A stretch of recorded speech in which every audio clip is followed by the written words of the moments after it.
I'll tell you something. मैं कहता हूँ You आपसे, know, Jesus said that if you lust after another woman, another man's wife, that's a sin. और यीशु मसीह ने कहा दूसरे किसी स्त्री की ओर हम कुछ नजर से वासना से देखते तो हम पाप करते हैं। Definitely, it's one of the sins. Don't covet another man's wife. और किसी और व्यक्ति की स्त्री की लालसा मत कर, That was the 10th commandment. ये 10वीं आज्ञा थी।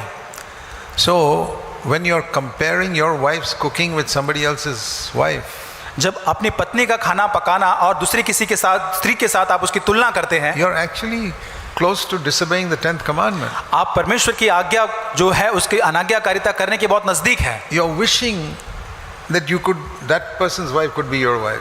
मतलब आप ऐसी इच्छा कर रहे कि वो जो स्त्री अच्छा खाना पकाती वो शायद आपकी स्त्री होती, Because of the food. और खाने की वजह से। That is like Isaac who wanted to give the blessing to Esau because of the food. और वो इसहाक के समान है क्योंकि वो खाने की वजह से एसाव को वो आशीष देना चाहता था। So you have to be careful that you don't try to push your wife instead of going ahead of your wife. और बहुत ही आपको सतर्क रहना है कि आपको उसको पीछे से धक्का नहीं मारना, लेकिन उसके आगे आगे चलना है। And those of you who are not married, और जो अविवाहित जो है आप, you have to be an example in your church to the younger people.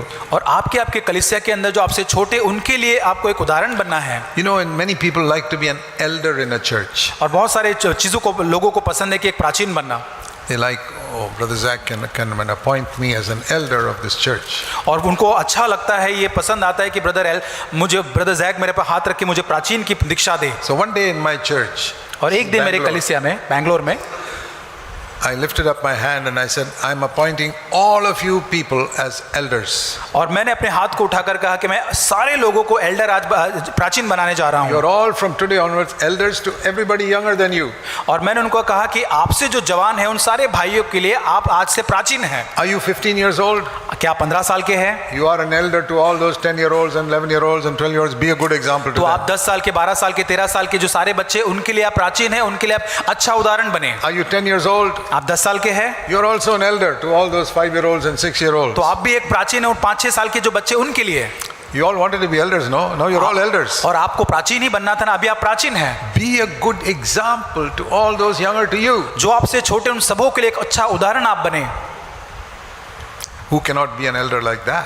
और कौन ऐसा अगुवा या ऐसा प्राचीन नहीं बन सकता? You need a title? क्या आपको पद चाहिए? You need to stand up in front? क्या आपको सामने खड़े होना है? No, just go ahead of those younger ones. और वो जवान है उनकी बस आगे आगे आप चलते जाइए। So many of you young people who are in your 16, 20, 22 और years of age. बहुत सारे जवान जो यहाँ 16, 20, 22 साल की उम्र में आप हैं। In your church there are so many 10-year-olds, 8-year-olds. You must try and lead them to Christ. और आपके कलीसिया में बहुत सारे ऐसे 10-15 साल के बच्चे होंगे जिनकी आप अगुवाई कर सकते हैं। Encourage them when they come to the meeting. और उनको प्रोत्साहित करें सभा में आने के लिए। Play with them. उनके साथ खेले। You know how to win the heart of a child? आपको पता है बच्चों के हृदय को कैसे जीतते हैं? Which verse? कौन सा वचन है? No verse. कुछ भी नहीं, One chocolate, that's enough. केवल एक चॉकलेट काफी है। You can win the heart of a child. तो बच्चे का हृदय आप उससे जीत सकते हैं। Then give them the gospel. फिर उसको आप सुसमाचार दें, They will listen to you. वो आपकी बात सुनेगा। They first have to see that you care for them. उनको सबसे पहले ये देखना है कि आप उनकी चिंता करते हैं And you want to lead them to Christ. और आप उनकी अगुवाई यीशु की ओर करना चाहते हैं। Jesus died for your sins. यीशु मसीह आपके पापों के लिए मरा। So we all have to be an example to others. और हमें एक दूसरे के लिए उदाहरण बनना है। Now we have to be careful in these days. और इन दिनों के अंदर हमें बहुत ही सावधानी बरतनी है। Because of the movies and so many filthy things going on in the world. और संसार के अंदर मूवीज या बहुत सारी ऐसी अश्लील या गंदी बातें हमें देखने मिलती है। Many parents are very careful with their children. बहुत सारे जो माता पिता अपने बच्चों के साथ बहुत ही सावधानी रखते हैं। They don't like people getting too close to their children.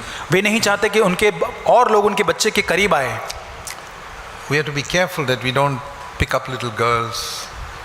Don't pick up a little girl even to show your affection for them.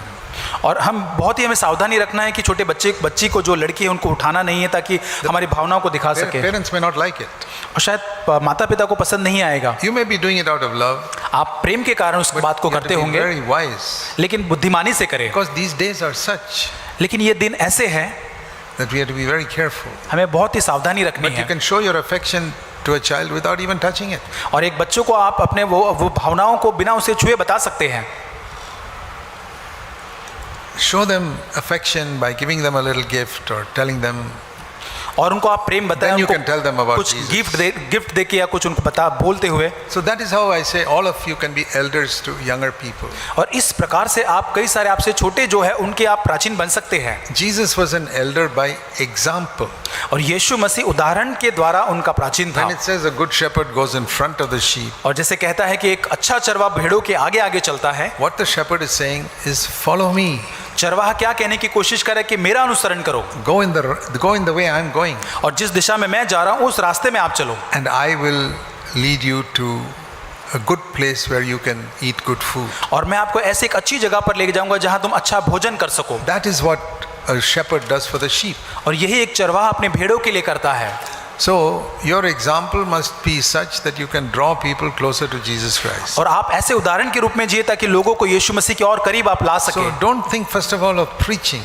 और सबसे पहले प्रचार करने के बारे में ना सोचें. Always first of all begin to be an example. सबसे पहले एक उदाहरण बनने के बारे में सोचें. And even many young brothers are struggling with so many temptations. यहाँ तक कि आपसे जो छोटे भाई है वो बहुत सारे ऐसे परीक्षणों का सामना करते हैं. See, in the world in which we are living today, और आज ऐसे संसार में आज हम रहते हैं, with all the movies that people have seen, और सारे जो मूवीज जो लोगों ने देखे हैं, people have been saturated with sexual thoughts. और लोगों ने अपने मन के अंदर वो यौन जो बातें हैं, जो सब सेक्सुअल जो चीजें वो अपने मन के अंदर रखी हुई है. So that is the biggest area when people need deliverance. और ये बहुत एक बड़ा क्षेत्र है जहाँ लोगों को एक छुटकारा प्राप्त करने की जरूरत है. And many preachers and pastors never talk about this subject. और बहुत सारे प्रचारक और पास्टर इस विषय पे बात नहीं करते हैं. It is a fact that all young men, their biggest temptation is in the area of sex. और ये बहुत एक बड़ा सत्य है कि बहुत सारे जो जवान हैं उनका जो परीक्षण है वो सबसे बड़ा जो क्षेत्र है वो यौन है. All other temptations are 2, 3, 4, 5. और दूसरे जो सारे जो परीक्षण है वो दूसरे तीसरे चौथे क्रम पर आते हैं. Number 1 is for any young man is sexual temptation. और पहला सब जो जवान के लिए सबसे पहला जो परीक्षण होता है वो यौन संबंधित होता है. Even after they get married, और वो शादी होने के बाद भी very often sex is the biggest temptation. और उसके बाद भी जो यौन संबंध जो उनका सबसे बड़ा परीक्षण बन जाता है. That is one area where all of you need to learn how to overcome. और ये एक ऐसा क्षेत्र है जहाँ हर एक को विजय प्राप्त करना है. And sex is a very powerful force within us. और ये जो सेक्स जो है वो बहुत ही सामर्थ्य रूप से हमारे ऊपर प्रभाव डालता है. We must recognize our weakness. और हमें अपनी निर्बलता को जानना है if we want to overcome it. यदि हमें उस पर विजय Lord, प्राप्त करनी है. I'm weakest in this area. प्रभु मैं इन सारी क्षेत्रों के अंदर बहुत ही कमजोर हूँ. Even if I'm married, I'm weakest, Lord. प्रभु यदि मेरा विवाह भी हो फिर भी मैं इन क्षेत्र के अंदर प्रभु कमजोर हूँ. प्रभु आप मेरी सहायता करें ताकि मैं इसके ऊपर विजय प्राप्त कर सकूं. Which is stronger? कौन सी चीज और ताकतवर है? Satan or sexual temptation? पाप है या फिर ये यौन संबंधी जो परीक्षण होते हैं वो? Not पाप, शैतान. शैतान. Satan or sexual temptation? या शैतान है या यौन संबंधित पाप? Satan is very strong. शैतान जो बहुत ताकतवर है. But the Bible says, Bible कहता है in James 4, even though Satan is very strong, याकूब 4 के अंदर यहाँ तक कि शैतान बहुत ही ताकतवर है, when he comes against you, जब वो आपके विरोध में आता है you should not run away. उससे आपको भागना नहीं है. James 4:7. Yakub 4:7 Submit to God, परमेश्वर के अधीन हो जाओ.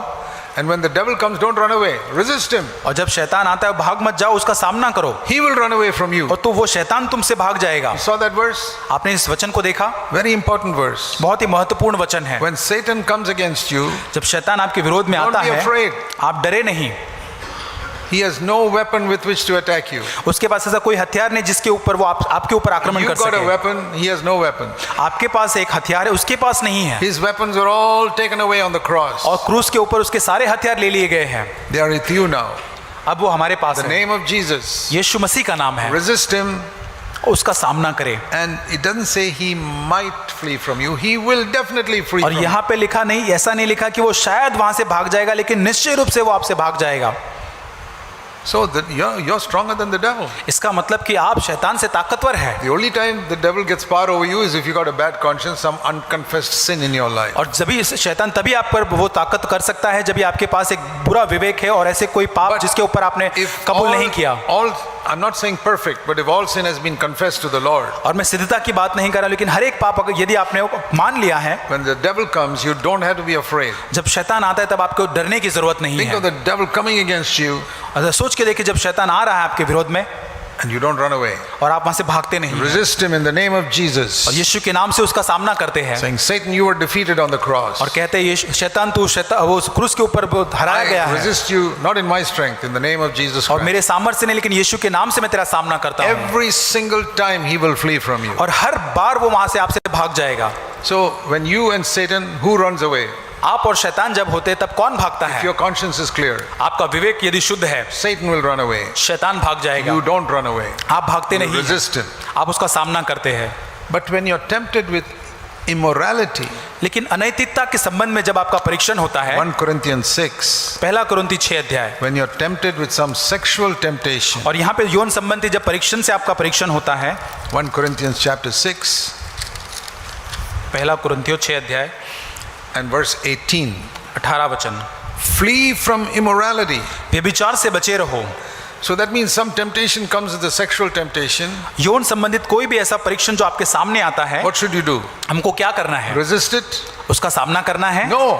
क्या करना नहीं? Now you run away. अब आप भागे। Now put these two verses together. अभी ये दोनों वचन जो हमने पढ़े उसको साथ में लाए। When the devil comes, you don't run away. शैतान जब आता है तब आप भागते नहीं, Resist him, he'll go. उसका सामना करे वो भाग जाएगा। But when a sexual temptation comes, लेकिन यौन संबंधित परीक्षण आता है, don't try to resist it. उसका सामना करने ना जाए, Run away from it. लेकिन वहां से भाग जाए। Have you understood this? और क्या आपने इसको समझा है? Yes or no? हाँ और या नहीं? Let me ask you a very simple question. बहुत आसान सवाल पूछना चाहता हूँ। You know the story of David. Dawood की कहानी को जानते हैं। In David's story, दाऊद की कहानी में who is stronger? कौन सबसे ताकतवर है? Goliath or Bathsheba? गोलियत या बातशीबा? It's a tricky question, no? बहुत ही चतुर एक How प्रश्न much ऐसा are है। Goliath's muscles and how much is Bathsheba's muscles? Goliath के मसल्स कितने हैं और बेतशीबा के कितने हैं? But who is stronger? लेकिन ताकतवर कौन है? With one stone, David could knock out Goliath. एक ही पत्थर से उसने गोलियत को मार गिराया। That's a picture of the devil. और ये शैतान का चित्रण है। When Bathsheba came, लेकिन जब बेतशीबा वहां आई David was knocked out. और फिर वहां पर दाऊद गिरा दिया गया। What a lot of sins he committed. और वहां पे क्या क्या पाप उसने किए? Adultery, व्यभिचार, killed her husband, उसके पति को मार दिया, murder, उसको पूरी तरह से हत्या and कर then दी, married her. उससे विवाह किया। All because when he saw her from the terrace, instead of running back to his bedroom and praying, he continued to look at her. और ये इसलिए हुआ कि जब उसने छत से उस स्त्री को नहाते हुए देखा, भागकर अपने कमरे में जाकर प्रार्थना करने के बजाय वो छत पर उसे ही देखता रहा। Do you know something happened that day which caused this temptation? और उस दिन कुछ हुआ जिसकी वजह से ये परीक्षण आया। Turn with me to 2 Kings. दूसरे राजा, Sorry, 2 Samuel. 2 Samuel. दूसरा शमूएल। In 2 Samuel we read in chapter 11. दूसरा शमूएल 11 अध्याय। Very important verse is verse 1. पहला वचन बहुत ही महत्वपूर्ण वचन है। In those days, whenever any army went to battle, और उस समय में जब भी सेना युद्ध करने जाती थी, the leader was not a general, it was the king. और उसका जो अगवा होता तो कोई जनरल नहीं होता था, लेकिन वहां पर राजा उसकी अगुवाई करता था। Nowadays battles are all different. आज की युद्ध तो बहुत अलग है। General sits at home, और जनरल जो है वो घर पे बैठता है, पीछे बैठता है, cell phone and all that, वो अपने फोन से सारी चीजों से उसका नियंत्रण करता है and tells people where to go, etc. और लोगों को कहता है कहाँ जाना है। But in those days battle was on horses, और उन दिनों के अंदर घोड़े के ऊपर जाकर वो लड़ाई को लड़ते and थे, the king went in front, और राजा उनके आगे चलता था, leading the army. और वो सेना की अगुवाई करता था। But it says here, और वहां कहता है, in the springtime, winter time, there'd be no wars. और वहां पे लिखा है कि In the winter time there were no wars. और वहां पे जो ठंडियों का समय वहां पर कोई But ये in युद्ध नहीं होता था। springtime the kings went out to battle. लेकिन वर्ष के आरंभ आरंभ में योआब को और उसके संग अपने सेवकों को भेजा। And then David did not go himself. और दाऊद वहाँ उनके साथ नहीं गया, He sent Joab, say you go. और वहाँ वो योआब को भेजता है कि तू आगे जा। And David lazily stayed at Jerusalem. और वहाँ पर आलस करके यरूशलेम में ही दाऊद रह गया। Supposing he had gone और आप along सोच के with his देखिए, army to battle. और वो अपने सेना के साथ उस युद्ध में गया होता तो All that is written here in verse 2 about his seeing Bathsheba bathing and all would not have happened. और दूसरे अध्याय दूसरे वचन में जो उसने बेतशेबा को देखा, ये सारी चीजें यहाँ पर नहीं हुई होती। But he saw her bathing and he was tempted and he called her and committed adultery. और उसने उसको देखा, छत पर से उसको बुलाया और व्यभिचार किया उसके साथ। It would not have happened if he had gone to battle. अगर वो युद्ध में जाता तो ये सब नहीं होता। Sometimes temptations come because we are in the wrong place. कई बार परीक्षण इसलिए आते हैं क्योंकि हम गलत स्थान पर होते हैं। If you go where God wants you to be, you may have escaped that temptation. और परमेश्वर आपको जहाँ कहता है कि आप वहाँ से निकल जाए तो शायद उस परीक्षण से आप छूट जाते। It's true. David would never have been tempted if he had gone to where he should have been at the head of his army in battle. और जहाँ पे युद्ध का एक अगुवा होकर जहाँ उसको जाना था, वहाँ अगर वो जाता तो जो होना था बाद में वो न होता।